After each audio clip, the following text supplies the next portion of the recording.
Pink Collective, you have a soulful spirit. I was getting some downloads before I started this channeling for you. One of them is Pink Heart Collective. And then I'm just going to list all the rest: Aisha, Kendra, Mackenzie, Lewis, Brustein, Jeremiah, Dalio, Heartbreak, Softness, Love, Trust, Epidemic, Pleasure Building, World Seeking, Joyful, and Youthful Experience. There's a joyous energy about you, Pink Collective. There's something deep in your soul that calls for you to enjoy the existence of life. And there is a softness to you. You hate hurting other people. You really don't like hurting other people if you can avoid it. There is something within you that seeks to build worlds with others. You seek to combine creative forces and create wonderful, magical landscapes. There's something so pure-hearted about you, Collective. There's something so pure and true, really divine in your nature. Your nature tends to leap into the stars of existence. Your nature tends to crest the ocean waves. Your nature tends to surf the ocean top and the tree top and the sky top. You're very above the clouds feeling, Collective. I'm getting big chills on that. Your heart has been damaged by a lot of time spent healing other people in this world. Your heart is one that has been softened by heartbreak, betrayal, ecstasy, pleasure, love, devotion, die hard, attention seeking, anxiousness, anxiety, many different things. And you're a collective who's really wounded by the experience of living because you're so soft and this world is not soft. So you came here to share some of the softness with the world because the world needs softness. The world doesn't always need more world leaders or critical thinkers or aggressive people. It needs softness. And people forget that. There's a lot of disrespect for soft people as if they are not contributing as much to the conversation as other people can. But it is so important to have soft skills, Collective. And you are people with soft skills, I'm hearing. You are, I'm getting big chills again. You are so gentle and so compassionate in your nature. It hurts other people to see you cry. When other people see you cry, I'm hearing like they start war zones. Like there are some very fiercely protective people of you in your life. Maybe this is your spirit team, like your guides, maybe this is friends or family, but if you so much as shed a tear, Collective, these people are going to beat down whatever is causing you the issue because they hate to see you suffer because you're so kind and gentle hearted and good for this world. You are really so tremendously giving, Collective, and you do not get enough in return. You don't receive nearly half as much as you give. So your guidance lately has been to give more to yourself because you're not receiving more. So you need to give more to yourself so that other people can learn that you deserve giving too. And now you're entering into an era of your life where you are receiving more from other people. And I'm feeling a lot of emotion and sadness at this because it feels like you tried to give so much to the world and the world just wanted to suck you dry. Like the people just wanted to take from you. They just wanted to, and this is a gross visual, but they wanted to like reach into your flesh and dig around and like peel out your bones. Like they wanted to take the things that gave you substance and like weaken you. So imagine like a body with no bones, right? It's just soft and squishy, Collective. So like people wanted to beat up on you in this very particular way. Like they wanted to destabilize you. Something about your energy actually destabilizes other people far more than blades or harsh words or critiques or ridicule can, because people are hardened to the world, Collective. A lot of them are. And it's difficult to reach them with harsh words alone because they're used to brushing that off. But something about your softness is able to penetrate the armor of other people and excuse me, getting a confirmation burp, gives them hope, Collective. It gives them visionary capital. I'm getting, it gives them delightfulness, it gives them joy and reprieve. And they hate the feeling of that because they've grown used to hating in a forgotten world, quote unquote. They've grown used to seeing in blindness. Excuse me. They are so used to being despicable and mean and despising that your softness reveals to them another way of being, and they hate that. They hate you for that. But what can they do, Collective, because you've softened their heart? So they feel very vulnerable around you, Collective, and this will cause some people to lash out at you at times because you're gentle. And even though you're not doing anything, it's the fact that you're not doing anything. Like people are so bristled and like bracing for defeat and for aggression and combat, but you invite them in with softness. And I'm getting this is just in your demeanor, in your general manner. And this is something that alarms a lot of people because they're saying, how can collective disarm me so easily? This is scary. And it makes them misjudge you, and it makes them mistrust you and hate you for that, because they're like, what is collective doing? How is collective doing this? Is this witchcraft? Is it voodoo or hoodoo? Is it magic? Like, what, they put a spell on me? And they feel very powerless, collective, because what people refuse to accept is that you are a powerful being, collective. Your gentleness is strength. Getting huge chakra surge and rush at this, and a lot of full body chills, like you may be getting some downloads or experiencing bodily temperature differences, like cold or hot, or sensations like that right now, because I think you haven't realized this about yourself, is that strength is not just how protected you are, or how much you can press, like how, like bench press, how much you can punch, how much beating you can take. Softness, this kind of strength and softness, is how capable are you returning back to your true self after the world beats you down. And so you become this gentler version of yourself. You become more understanding, more compassionate. You become harder in some ways, but like your core remains very gentle. So you just become more wise about who you share yourself with. I'm getting, collective. Um, but yeah, there's such a true strength here that other people actually don't want to acknowledge your strength, collective. They like to think that they are stronger than you. They like to look down at you. Sometimes people may look down at your joy. I'm getting, they may look down on your happiness because they see it as a weaker emotion, and they see how tough they are and think that that is like a morally superior emotion. Does that make sense? It's kind of a weird energy I'm tapping into. It's almost, there's a little bit of this egotisticalness about it, because they don't understand what it's like to have pure joy anymore. So, since they've allowed themselves to become hardened and adapted to a certain lifestyle, they think that that's a superior lifestyle, when that is in reality just a different lifestyle, because people aren't superior to one another. And that's something that you need to understand, collective, because you're so gentle and pure hearted and good and sweet that you misunderstand when other people judge you, and you think that you're less for it. You think you're worse for it because you see your softness as weakness, but it's not weakness, it's strength. Spirit is really wanting you to lean into the strength right now, because Spirit's saying that you incarnated specifically to show people the softness. You incarnated to show people what life could be like if there's no violence, if there's no misjudgment, no mistreatment, no evilness, no untowardness, no inner thoughts that harm others, and no ill intentions.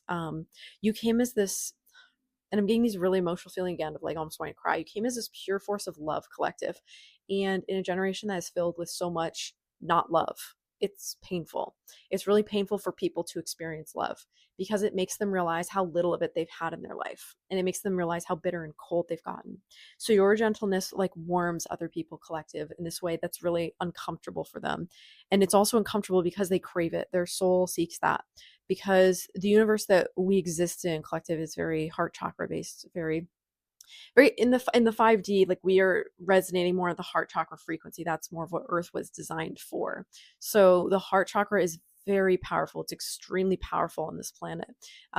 That's why there are so many expressions like follow your heart and true love. Like there's so much focus on that heart emotion, much more so even than the other chakras here. So um, it's true strength and power that can't be measured in ways that other people like to egotistically measure things with. And there's a lot of pain in this collective because they are feeling so misunderstood at being soft. And they're feeling so weak from it. And they are trying to toughen up, and they're trying to change themselves because they're trying to become more like what the world has made them to be. They're trying to become more like what other people say they should be. But you're being urged, collective, to not lean into this tendency. You're being directed to stay away from that path, because that is not your path. That is a path for other people to walk. That is not a path for you to walk. You are here to maintain your own frequency, and it's very important that you do so. When you step away from your frequency, you step away from your light, from your authenticity, from your way of being. When you lose yourself to the dark side, quote unquote, all this truly is stepping away from the most authentic version of yourself. It's becoming contrary to your true nature, and it causes you to descend into the lower versions of the chakras that you vibrate at. So if you're someone that vibrates at the throat chakra frequency, you're going to descend into more lies and manipulation, withholding of truth and deceit. Okay. Whereas the more positive fluctuation of that throat chakra vibration is truth, is understanding, is compassion, is openness, is knowledge, like things like that, right? So depending on which level of your chakras you're operating in could depend on what sort of like battle wounding you have, if you will, what sort of life experience, what sort of perspectives. But yeah, collective, this all comes down to you have to be in your authenticity. That's what is pure and light and love and good. So your authenticity is not going to hurt other people. I know I've just been talking about how much it's hurting other people, but it's not going to hurt other people in a negative way. I guess I should preface it as that. Some pain is good pain. Just like anything, there's a time and a place for it. And pain is an indicator that we need to wake up often. If our body is in pain, we have to understand why it's in pain. It's trying to communicate something to us, like it needs rest, it needs food, it needs water, it needs sleep, all these things. Maybe it needs exercise, diet change, walk around the park, sunshine, the ocean, the trees, the snow, the mountains. It needs something. Um, yeah, just it needs something. And so, when the heart chakra feels pain, collective, it's telling you you're not living in your authenticity. It's telling you that something is running contrary to your nature. And this may be something that another person has done to you that's kind of forced you into this position of not being able to operate from your heart frequency. For example, someone breaking your heart when they break up with you, and it causes you to feel like you can't love anymore. You can't love them anymore. You can't love anyone anymore. And this hurts because it's feeling so contrary to your nature. Your nature is love, and you were wanting to care for this person. And obviously there's other things wrapped up in this, but in generally speaking, yeah, that inauthenticity is like the most painful experience for that chakra. Yeah, your compassion for other people is astounding. When I feel into your energy, it's soft and it's warm and it's fluffy. It's got this very invitingness to it. It's almost this feeling of like jello, or like a buoyancy, like a cloud sort of feeling. Very soft and squishy, very gentle, very compassionate. Like think of a unicorn jumping on a rainbow with a cloud. Like it's that kind of magical energy. It's beautiful. It's tremendous. It's wonderful. And people want to crush it, quite frankly, because the thought that something so gentle could exist in this world is offensive to people whose own gentleness has been taken from them. Because that's what this comes down to, right? When people don't like it, it's because they don't feel safe to be in that energy. They don't feel safe to be compassionate. They don't feel safe to love others. So they fall into this place where they are not safe. They become hardened. They become angry, bitter, and resentful. And then they see you operating in softness, and they just think your life has been easy, collective. And it just pisses them off. They get really angry. They really don't like to think that you haven't that you have struggled. Sorry, they think you have not struggled, and they like to think you haven't struggled because it enforces their efforts and it enforces their narrative of their life has been hard. They've had difficulty adapting. They have been twisted by a cruel world. Because to see you, collective, and know that you haven't been twisted by a cruel world hurts. And it makes them wonder, was it really ever this cruel world that twisted me, or was I always twisted to begin with? And that's hurtful for them to think about themselves, collective. And so because they can't deal with that bitterness, they lash out. Yeah. Um, Again, this is not everyone in your life. These are just certain people that are affected. I'm hearing like ineffectual individuals. So maybe these are people that you view as useless in some way, or like they are kind of useless in some way, but they seem to have strong opinions about you and other things and other people for whatever reason. It's always the people who be doing too little that have too much to say about others. I say all the time. Um, yeah, if only they could work on themselves with all this energy they're dumping into you, collective, and the others that are like you. So, yeah, there's this angerness and bitterness in the pink collective that is buried deep down. It's not like you don't have any. It's just you have these layers of clouds over it. I feel like, collective, you have to seek out the source of your pain sometimes when you are going through it, because you want to dissociate from it. You want to separate yourself from it. It's it's hard for you to remain in a state of enlightenment when you've been hurt. Excuse me. This is because your nature is not to hurt others. And so when others hurt you, it's like, how can that be justice? How can that be perfect? How can that be true? How can that be pure? It's evil and it's wrong. If I'm everyone and everyone's reflecting back to me who I am, why am I hurting myself? Right. And so sometimes these opportunities can be invitations to see how we are allowing the hurt to happen, to see if we are contributing in any way. For instance, some people stay friends with very toxic individuals who they've outgrown the friendship, but they don't want to break it off because they're like, oh, maybe collective here, you think that, oh, I don't want to hurt their feelings by ending the friendship.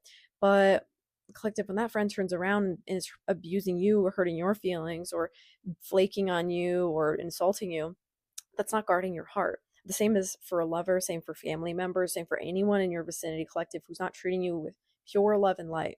It's actually cruelty to yourself to allow them to stay around. Because if you had a friend and that friend was allowing this cruel treatment of them, you would tell your friend, "What are you doing? Get away from them. You don't know them anything." But sometimes, collective, uh, I think you have a tendency to sacrifice yourself. I think you have this feeling deep inside that if you just show enough patience and love through all these trials and tribulations, it'll like pay off. But that's a fool's errand. That's not something that can happen in this lifetime. Um, it's kind of like hoping that ice won't melt in the fire. It will. It definitely will. And the water will probably not be enough to put the fire out, depending on the size of the ice cube and the size of the fire. So, yeah. Let me see what else I get for you, collective. Something about pink berry bushes. Maybe, like, do you have a tree in your backyard? This is a message for some of you. If you have a tree in your backyard, like apples, oranges, or grapes, like something, so there's something about like fruit or trees or something in your backyard. Maybe your backyard is just this fertile place, um, full of opportunity and adventure. I feel like you can make a sanctuary in your backyard. You can make a spot where it's just you, collective, and that you have time to recharge. And for some reason, I'm seeing a deer, but with like ram horns. Um, it's very an interesting amalgamation. Yeah. Um, Karanunos may be someone who resonates for this collective. I am seeing an image of him. Um, Also Pan. So there's like some nature energy, and that's because I think I think that's because like nature is love. That's what's coming through. Nature's not always kind or gentle, but like nature is love and compassion. Like nature heals and grows. Like nature doesn't care if you take away a patch of its grass because nature will regrow, and nature knows that. A tree doesn't care if you chop it down because it knew when it incarnated, like that's its purpose sometimes, like to be shelter for humans. I was just getting some ringing in my left ear too, so you may want to check in with your guides. I am hearing. Um, like maybe if you go on a nature walk, I feel like that could be good for you, collective. Going on a little nature walk and just meditating on some of these topics. The trees also give back to you, collective, like I was just saying. So like you, if you approach the trees in the wild and you tell them your problems or tell them your heart, the trees will listen to you, and they're very compassionate. I feel like Mother Nature herself is so angry if you are harmed, collective, and she'll go like out of her way to harm people who've harmed you because you're so gentle. You generally don't fight back, or you don't like to fight back if you can avoid it when you're in this energy. But there's a desire from Mother Nature to protect you because your gentle, soft heart is very needed. Because if the world is full of cruel people, Mother Nature says, like, sharp edges sharpening each other just keep getting harder. Like, there's this feeling of like rocks, like, instead of these rocks tumbling together and becoming smoother, it's like they're all sharpening on each other, if that makes sense. So it all become sharper. Like, so there's two ways basically conflict can happen. It can either soften people or it can make them harder. And she feels like it makes them harder when people, if people were to be too defensive and aggressive. So your soft heart is really needed. So yeah, that's all the messages I have for you today, Pink Collective. I hope it's helpful for you. Hope it resonates. Please give a like, comment, and subscribe if this resonates for you and you want to see more content like this. It does help me better connect with your energy and channel into messages more specific to your frequency. Because I've noticed as people have been joining this collective, some of the message theming has been changing / new collectives are popping up. And it's a fun time. So thank you all so much for listening. I will see you guys in the next one. Bye.